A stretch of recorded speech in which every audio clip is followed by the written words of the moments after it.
198-ші есеп. Есептеңдер дейді. Біріншісін қарау дейді. 7-нің екінші дәрежесі дейді.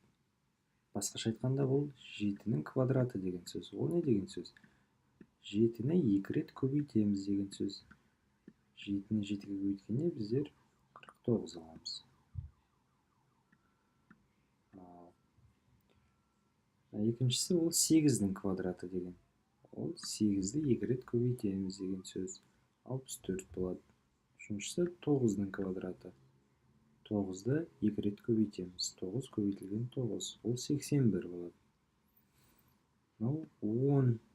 10-нің квадраты дейді.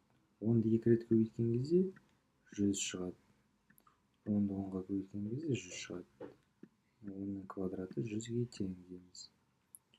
11-нің квадраты бұл 121-ге тең. 11 көбейтілген 11 тең болады, 121 болады. Тағы сол сияқты осылай есептейсіңдер. Бұл жерде қызық сан бұл 0.